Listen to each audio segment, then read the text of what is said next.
जय माता दी, जय माँ दुर्गा। श्री दुर्गा नवरात्रि व्रत कथा। ये कथा 9 दिन ज़रूर करें। इस कथा का पाठ सभी 9 देवियों की कृपा मिलेगी।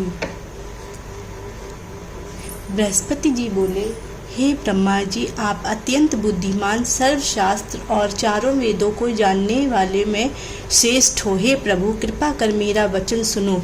चैत्र, आश्विन, माघ और आषाढ़ मास के शुक्ल पक्ष में नवरात्र का व्रत और उत्सव क्यों किया जाता है? भगवान, इस व्रत का क्या फल है? किस प्रकार करना उचित है? और पहले इस व्रत को किसने किया, सो विस्तार से कहो। बृहस्पति जी का ऐसा प्रश्न सुनकर ब्रह्मा जी कहने लगे, हे बृहस्पति, प्राणियों का हित करने की इच्छा से तुमने बहुत ही अच्छा प्रश्न किया है। जो मनुष्य मनोरथ पूर्ण करने वाली दुर्गा माँ देवी, सूर्य और नारायण को ध्यान करते हैं, वे मनुष्य धन्य है। यह नवरात्र व्रत संपूर्ण कामनाओं को पूर्ण करने वाला है। इसके करने से पुत्र चाहने वाले को पुत्र, धन चाहने वाले को धन, विद्या चाहने वाले को विद्या और सुख चाहने वाले को सुख मिल सकता है। इस व्रत को करने से रोगी मनुष्य का रोग दूर हो जाता है और कारागार में पड़ा हुआ मनुष्य का बंधन से छूट जाता है। मनुष्य की तमाम विपत्तियां दूर हो जाती हैं और उसके घर में संपूर्ण संपत्तियां आकर उपस्थित हो जाती हैं। बंदिया और काग बंदिया के इस व्रत करने से पुत्र हो जाता है। समस्त पापों को दूर करने वाले इस व्रत के करने से ऐसा कौन सा मनोरथ है जो सिद्ध नहीं हो सकता। यदि व्रत करने वाला मनुष्य सारे दिन का उपवास न कर सके तो एक समय भोजन करे और उस दिन बांधवों सहित नवरात्रि व्रत की कथा श्रवण करे। हे बृहस्पति, जिसने पहले इस महाव्रत को किया है उसका पवित्र इतिहास मैं तुम्हें सुनाता हूँ। तुम सावधान होकर सुनो। इस प्रकार ब्रह्मा जी के वचन सुनकर बृहस्पति जी बोले, ओम, हे ब्राह्मण, मनुष्य को कल्याण करने वाले इस व्रत के इतिहास को मेरे लिए कहा, मैं सावधान होकर सुन रहा हूँ। आपकी शरण आए हुए मुझ पर कृपा करो। ब्रह्मा जी बोले, पीठित नाम के एक मनोहर नगर में एक अनाथ नाम का ब्राह्मण रहता था। वह भगवती दुर्गा का भक्त था। उसके संपूर्ण सद्गुणों से युक्त मानो ब्रह्मा की सबसे पहली रचना हो ऐसी यथार्थ नाम वाली सुमति नाम की एक अत्यंत सुंदर कन्या पैदा हुई। वह कन्या सुमति अपने घर के बालकपन में अपनी सहेलियों के साथ क्रीड़ा करती हुई इस प्रकार बढ़ने लगी जैसे शुक्ल पक्ष का चंद्रमा की कला बढ़ती है। उसका पिता प्रतिदिन दुर्गा की पूजा और होम किया करता था। उस समय वह भी नियम से वहां उपस्थित होती थी। एक दिन वह सुमति अपनी सखियों के साथ खेलने लग गई और भगवती के पूजन में उपस्थित नहीं हुई। उसके पिता को पुत्री की ऐसी असावधानी देखकर क्रोध आया और पुत्री से कहने लगा, हे दुष्ट पुत्री, आज प्रभात से तुमने भगवती का पूजन नहीं किया। इस कारण मैं किसी कुष्टी और जय माता दी दरिद्र मनुष्य के साथ तेरा विवाह कराऊंगा। इस प्रकार कुपित पिता के वचन सुनकर सुमति को बड़ा दुख हुआ और पिता से कहने लगी, हे पिताजी, मैं आपकी कन्या हूँ, मैं आपके सब तरह से अधीन हूँ। जैसी आपकी इच्छा हो मेरा विवाह कर सकते हो। वही जो मेरे भाग्य में लिखा है, मेरा तो इस पूर्ण पर विश्वास है। मनुष्य न जाने कितने मनोरथों को चिंतन करता है, पर होता वही है जो भाग्य में विधाता ने लिखा है। जो जैसा करता है उसको वैसा ही फल मिलता है। इसके अनुसार क्योंकि कर्म करना मनुष्य के अधीन है, पर फल देने के अधीन जैसे अग्नि में पड़े हुए तृण दी उसको अदीप्त प्रदीप्त कर देते, उसी तरह अपनी कन्या के ऐसे निर्भयता से कहे हुए वचन सुनकर ब्राह्मण को अधिक क्रोध आया। तब उसने अपनी कन्या का एक कुष्टी के साथ विवाह कर दिया और अत्यंत क्रुद्ध होकर पुत्री से कहने लगा कि जाओ जाओ, जल्दी जाओ, अपने कर्म का फल भोगो, देखें केवल भाग्य भरोसे पर रहकर क्या करती हो। इस प्रकार से कहे हुए पिता के कटु वचनों को सुनकर सुमति अपने मन में विचार करने लगी कि आहो, मेरा बड़ा दुर्भाग्य है जिससे मुझे ऐसा पति मिला। इस तरह अपने दुख का विचार करती हुई वह सुमति अपने पति के साथ वन चली गई और भयानक वन में कुशायुक्त उस स्थान पर उन्होंने वह रात बड़े कष्ट से व्यतीत की। उस गरीब बालिका की ऐसी दशा देखकर भगवती पूर्ण पुण्य के प्रभाव से प्रकट होकर सुमति से कहने लगी कि हे ब्राह्मणी, मैं तुम पर प्रसन्न हूँ, तुम जो चाहो वरदान मांग सकती हो। मैं प्रसन्न होने पर मनवांछित फल देने वाली हूँ। इस प्रकार भगवती दुर्गा का वचन सुनकर ब्राह्मणी कहने लगी कि आप कौन हैं जो मुझ पर प्रसन्न हुई हो? यह सब मेरे लिए कहा और अपनी कृपा दृष्टि से मुझ पर दासी को कृतार्थ करो। ऐसा ब्राह्मणी का वचन सुनकर देवी कहने लगी कि मैं आदि शक्ति हूँ और मैं ही ब्रह्मा, विद्या और सरस्वती हूँ। मैं प्रसन्न होने पर प्राणियों को दुख दूर कर उसको सुख प्रदान करती हूँ। हे ब्राह्मणी, मैं तुम पर तेरे पूर्व जन्म के पुण्य के प्रभाव से प्रसन्न हूँ। तुम्हारे पूर्व जन्म का वृत्तांत सुनाती हूँ, सुनो। तू पूर्व जन्म में निषाद भील की स्त्री थी और अति पतिव्रता थी। एक दिन तेरे पति निषाद ने चोरी करने के कारण तुम दोनों को सिपाहियों ने पकड़ लिया और ले जाकर जेल खाने में कैद कर दिया। उन लोगों ने तेरे पति को भोजन भी नहीं दिया। इस प्रकार नवरात्र के दिनों में तुमने ना तो कुछ खाया और ना ही जल पिया, इसलिए 9 दिन तक नवरात्र का व्रत हो गया।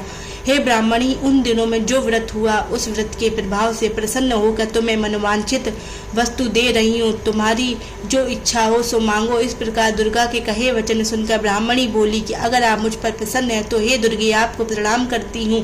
कृपा करके मेरे पति के कोढ़ को दूर करो। हे देवी कहने लगी कि उन दिनों में जो तुमने व्रत किया था उस व्रत के 1 दिन का पुण्य अपने पति का कोढ़ दूर करने के लिए अर्पण करो। मेरे प्रभाव से तेरा पति कोढ़ से रहित और सोने के समान शरीर वाला हो जाएगा।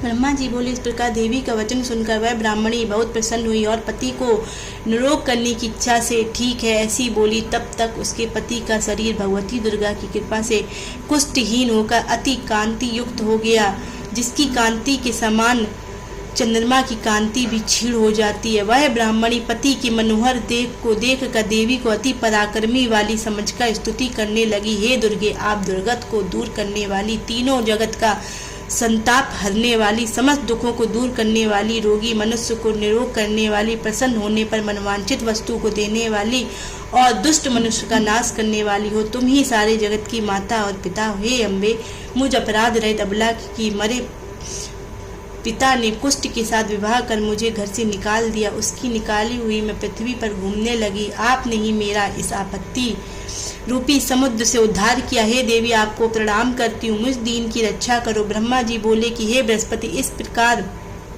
उस सुमति ने मन से देवी की बहुत स्तुति की। उससे की हुई स्तुति सुनकर देवी को बहुत संतोष हुआ और ब्राह्मणी से कहने लगी, हे ब्राह्मणी, तुम्हारे उदालय नाम का एक अति बुद्धिमान, धनवान, कीर्तिमान और जितेंद्र पुत्र शीघ्र ही होगा। ऐसा कहकर वह देवी उस ब्राह्मणी से फिर कहने लगी, हे ब्राह्मणी, और जो कुछ तेरी इच्छा हो वही मनवांछित वस्तु तुम मांग सकती हो। ऐसा भगवती दुर्गा का वचन सुनकर सुमति बोली, हे भगवती दुर्गे, अगर आप मेरे पर प्रसन्न है तो कृपा कर नवरात्रि विधि बताइए। हे दयावती, जिस विधि से नवरात्र व्रत करने से आप प्रसन्न होती हैं उस विधि और उसके फल को मेरे लिए विस्तार से वर्णन करें। इस प्रकार ब्राह्मणी के वचन सुनकर दुर्गा कहने लगी, हे ब्राह्मणी, मैं तुम्हारे लिए संपूर्ण पापों को दूर करने वाली नवरात्र विधि को बताती हूँ, जिसको सुनने से तमाम पापों से छुटकारा, मोक्ष की प्राप्ति होती है। अश्विन मास के शुक्ल पक्ष की प्रतिपदा से लेकर 9 दिन तक विधि पूर्वक व्रत करें।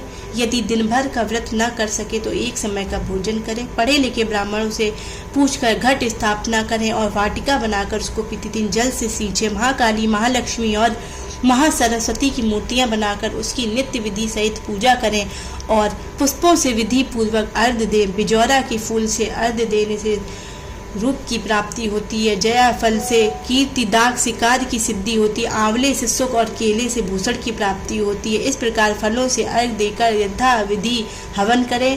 खांड, घी, गेहूँ, शहद, जौ, तिल, बिंब, नारियल, दाख और कदम्ब, इनसे हवन करें। गेहूँ होम करने से लक्ष्मी की प्राप्ति होती है। खीर व चंपा के पुष्पों से धन और पत्नों से तेज और सुख की प्राप्ति होती है। आंवले से कीर्ति और केले से पुत्र हो। कमल से राज, सम्मान और दुखों से सुख की प्राप्ति होती है। व्रत करने वाला मनुष्य इस विधान से होम कर आचार्य को अत्यंत नम्रता के साथ प्रणाम करे और यज्ञ की सिद्धि के लिए उसे दक्षिणा दे। इस महाव्रत को पहले बताई हुई विधि के अनुसार जो कोई करता है उसके सब मनोरथ सिद्ध हो जाते हैं। इसमें तनिक भी संशय नहीं है। इन 9 दिनों में जो कुछ दान आदि किया जाता है उसका करोड़ों गुना फल मिलता है। इस नवरात्रि के व्रत करने से ही अश्वमेघ यज्ञ का फल मिलता है। ब्राह्मणी, इस संपूर्ण कामनाओं को पूर्ण करने वाले उत्तम व्रत को तीर्थ, मंदिर अथवा घर में विधि के अनुसार करें। ब्रह्मा जी बोले कि हे बृहस्पति, इस प्रकार ब्राह्मणी को व्रत की विधि और फल बताकर देवी अंतर्ध्यान हो गई। जो मनुष्य या स्त्री इस व्रत को भक्ति पूर्वक करता है वह इस लोक में सुख पाकर अंत में दुर्लभ मोक्ष को प्राप्त होता है।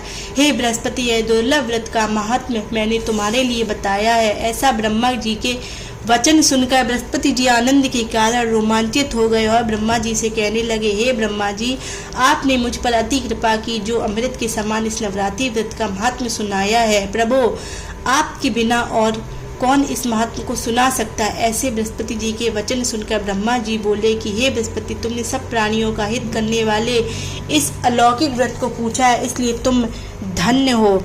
यह भगवती शक्तिपूर्ण लोकों का पालन करने वाली है। इस महादेवी के प्रभाव को कौन जान सकता है। जय माता दी। इसी प्रकार से माँ देवी नौ दुर्गा कथा संपन्न